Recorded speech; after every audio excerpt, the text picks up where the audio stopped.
రేణుకావతారం. ఇది చాలా భయంకరమైనది. ఈ ప్రక్రియను చేయాలంటే ఆరితేరిన మంత్రగాళ్ళకే సాధ్యమవుతుంది. ఇది ఎట్లా చేస్తారు స్వామి? ఇది చేతబడులన్నిట్లోనూ చాలా ప్రమాదకరమైంది. ఎవరి మీదైతే ప్రయోగించాలనుకుంటారో వాళ్ల తల వెంట్రుకలు, కట్టిన బట్ట, కాళ్ల కింద మట్టి, వీటన్నిటినీ ఒక పిండి బొమ్మకు అలంకరించి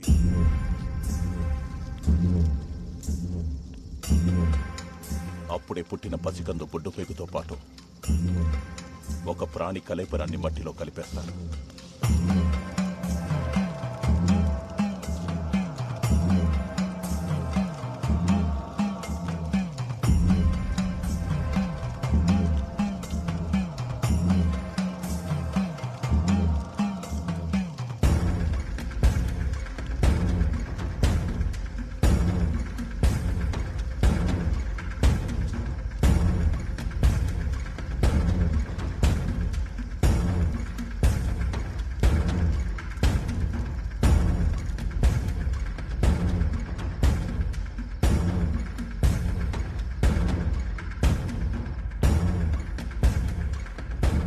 తను అనుకున్నది పూర్తయ్యాక ఒక లేగదూడని బలివ్వడంతో మొదటి దశ పూర్తవుతుంది. తర్వాతి దశ ప్రయోగించిన వాడి ప్రాణాలు కాపాడుకోవడానికి చేసే ప్రక్రియ. రేణుకావతారం చాలా ప్రమాదకరమైంది కాబట్టి తిప్పికొట్టే అవకాశాలే ఎక్కువ. ఇది ఎవరి మీదైతే ప్రయోగించబడుతుందో వారి చేతి దగ్గరే చేయాలి. తనవి కాని పాదరక్షలు మాత్రమే ధరించి దిగంబరుడిగా ఉండి నియమాలు ఆచరిస్తూ పూజను పూర్తి చేయాలి. అప్పుడు గాని ఆ రేణుకా శాంతించదు. అసలు ఇట్లా చేతబడి చేసే వాళ్ళకి నియమాలుంటాయా? చాలా నియమాలున్నాయి. ప్రతి గురువారం 108 బిందెలతో తలస్నానం చేయాలి. ఇంటి గుమ్మానికి ఎప్పుడూ నిమ్మకాయలుండాలి. రంగుమారిన నిమ్మకాయలు అనర్థానికి సంకేతం. మంచానికి అడ్డంగా పడుకోకూడదు. చేతబడి సమయంలో పూజ పూర్తయ్యే వరకు సంభోగించకూడదు. ఈ అల్పానం చూస్తుండే నేను పండుకుంటాను.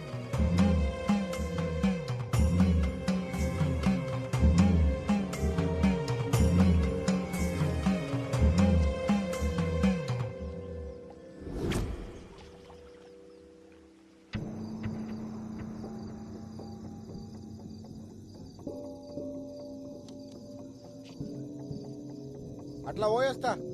గట్లనే బావా.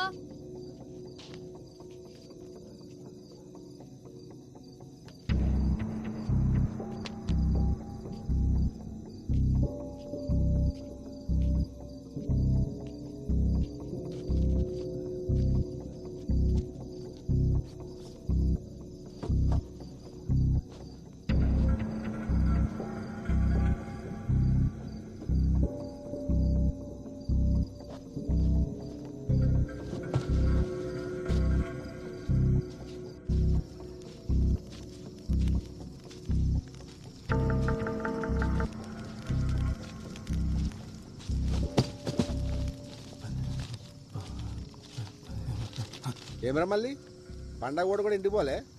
పోతున్నా అన్న. మళ్ళీ చిన్న సాయం కావాలి. ఓ అరగంట సేపు ఎవరు రాకుండా చూసుకో. మళ్ళా జరిగింది మొత్తం మర్చిపోవాలి. పైసలు ఇస్తా. సరే అన్నా.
అరే టైపింగ్ టైపింగ్ అని వస్తున్నాడు అంజోడు మెసేజ్ చేస్తలేడు కావాల్సింది దీనికి.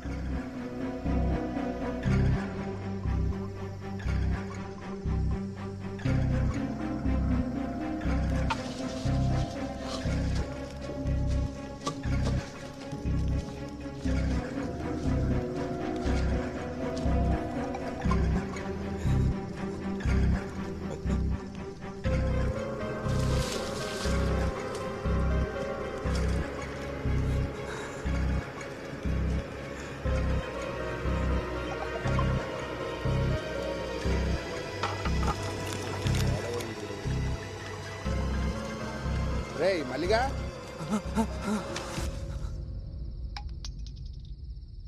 నువ్వేం బాధపడకు బా ఆడెట్లా నీ వాళ్ళు దొరుకుతాడు నువ్వు తాగు.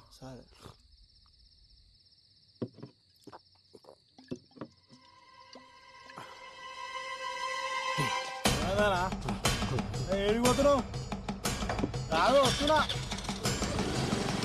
అనా బా బుల్లెట్టాలని రమేస్తానే ఉన్నాయి.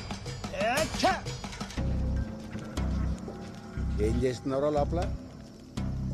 నా దిడిచిపెట్టు, నువ్వేం చేసినావే?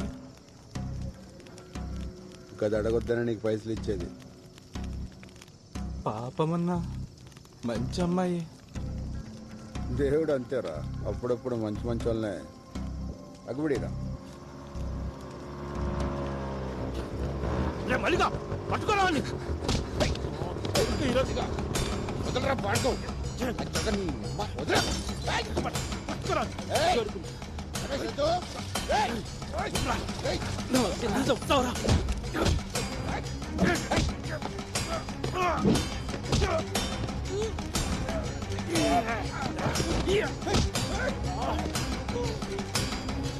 మల్లిగా నీకురా మల్లిగా అంతే.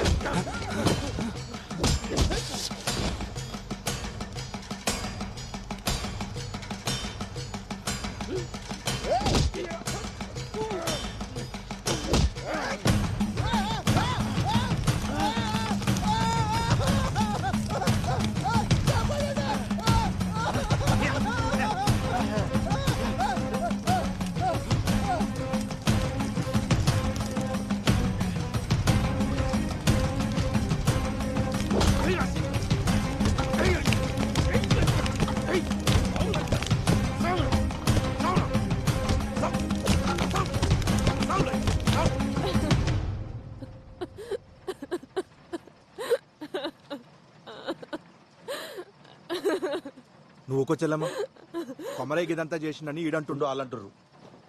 రేయ్ నువ్వేం చూసి నమ్మినావు, ఎవరు చెప్తే నమ్మినావు నాకు తెలియదు. నేను నమ్మా కానీ నేలు సంది చూస్తున్నా. ఆడెంత మంచోడో నాకు తెలుసు. మీకు తెలిసిన కొమరై గురించి మీరు మాట్లాడిర్రు. మీకు తెలియని కొమరై గురించి నేను చెప్తా. ఆ రోజు అన్న చనిపోయిందన్న బాధ కన్నా అన్న సావుని ఎవరు పట్టించుకోలేదే అని నాకెక్కువ బాధేసింది. అసలు అన్న ఎట్లా చనిపోయిందన్న ప్రశ్న నన్ను సానా వెంటాడింది. ఆధారాల కోసం ఆ శ్మశానం చుట్టూ ఎతికిన మల్లన్న గాని పాకల ఒక ఫోన్ దొరికింది. అది ఆన్ కాకపోతే రిపేర్కి ఇచ్చిన. కోర్టులో రెండోసారి హియరింగ్ అవుతున్నప్పుడు గా రిపేర్ షాప్కి వెళ్ళి కాల్ వచ్చింది. ఆ ఫోన్ బాగైంది.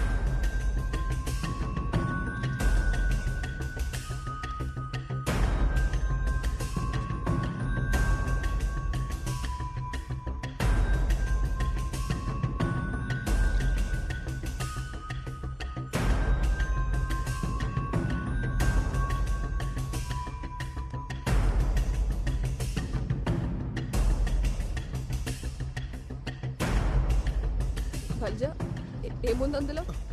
వచ్చలమ్మ నువ్వు చూడలేవు. జగ నువ్వైనా చెప్పు, ఏముంది అందులో?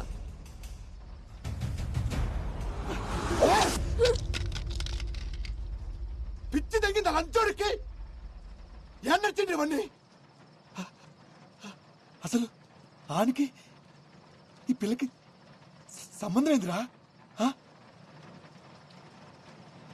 చిన్నప్పుడు అన్న మాతో లేడు, మా పెద్దనాన్న పెరిగిండు. 15 ఏళ్ల క్రితం ఒక అర్ధరాత్రి లోపలికి పో లోపలికి పో ఎంకకి పో ఎంకకి పో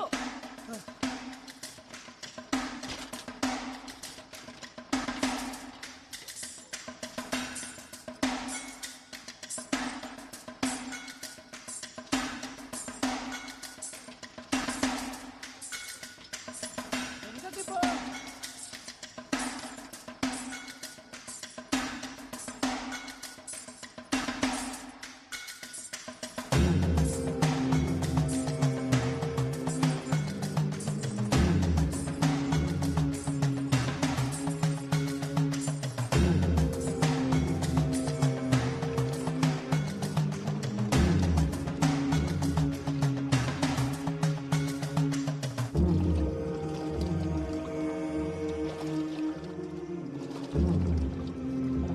దూరం దూరం అది ఇంక నీ తెరువు రాదు.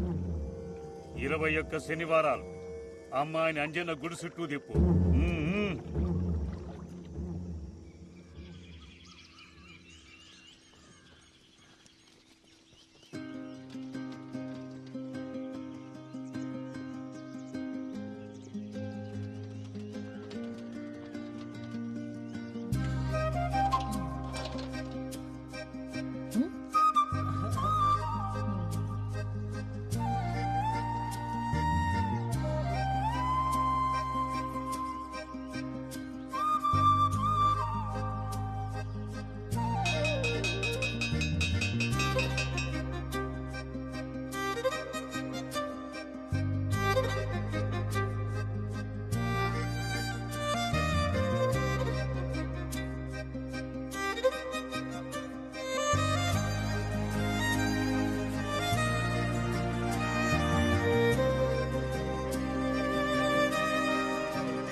ఏంది రమ్మన్నావు? నేను జల్దీ పోవాలి, నాకు వేరే పనుంది.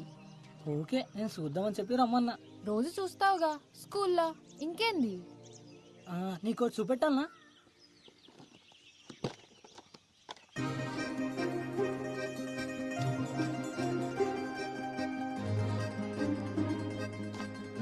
ఏంది అన్ని? ఇవన్నీ నావే కదా, గిసొంటివి కూడా దాచిపెట్టుకుంటారా పిచ్చోడా.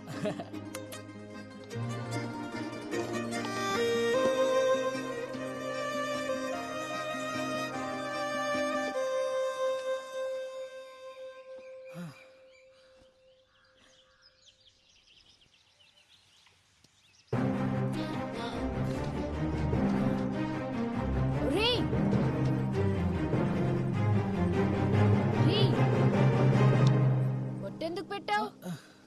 నువ్వంటే నాకు ఇష్టం కూడా పెట్టినా. నేనంటే నీకు ఇష్టం లే? గందుకే కదా ఏమంటలేదు.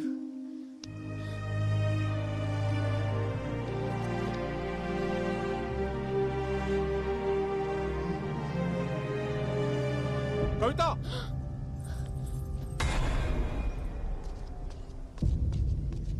ఏం చేస్తుర్రు ఈడ? కీడెవడు? అయినా నువ్వు ఎట్లొచ్చినావు ఈడకి? ఈయనే తీసుకొచ్చిండు. ఆ పిల్ల కావాలరా నీకు? నీకు పట్టేరు కూతురు కావాలరా? ఇప్పుడు చూడు చదువంతా పాడుపాడైంది. ఏడా చదువుకోకుండా చేసిన వాళ్ళు.